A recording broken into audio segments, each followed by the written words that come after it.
Arizona. Hello, Fernando. Hey, how are you, Paul? We are doing great. Thank you. Yeah, I tell you, I'm just listening to people, and I'm watching the news, the national news, and I really hate the way this game is setting up for Alabama.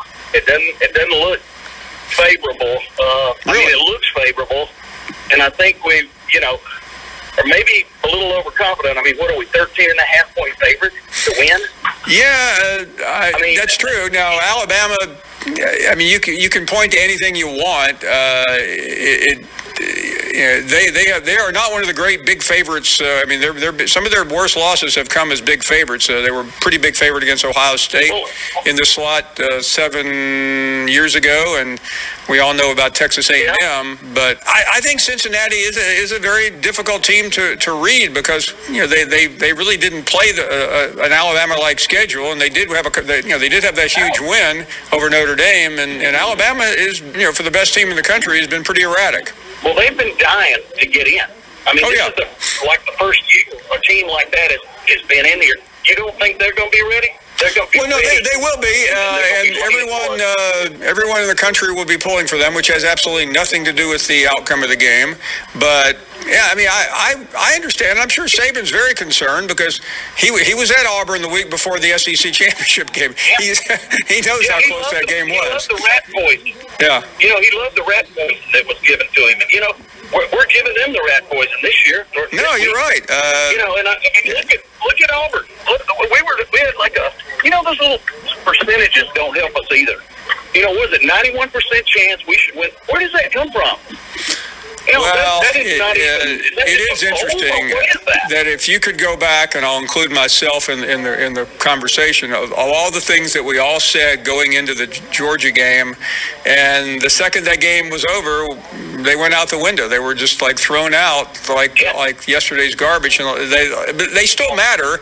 I was on TV the other day with somebody, and I was doing the usual, and he said, and he countered back saying, "Did you see Alabama play this year?" And the answer is obvious. Yes, we all saw Alabama play 13 times, and about 70% of the time they gave Alabama fans fits, even though they won all but one game.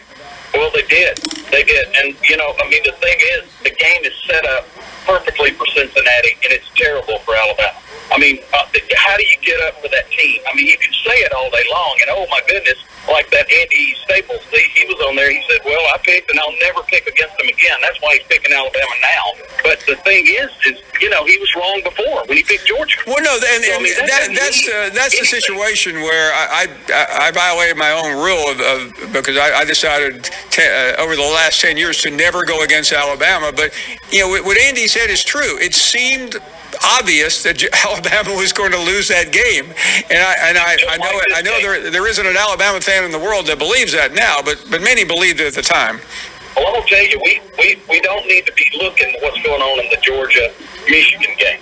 Yeah, well, the good news, Fernando, is this: the Alabama game starts Friday at 2:30 local time in Dallas and in Alabama, so nobody's going to be paying attention to what happens that night because the game will follow.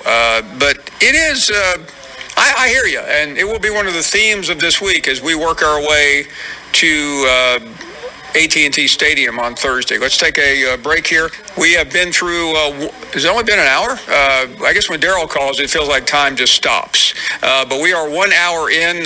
We'll talk to John Talty about the mindset of Alabama.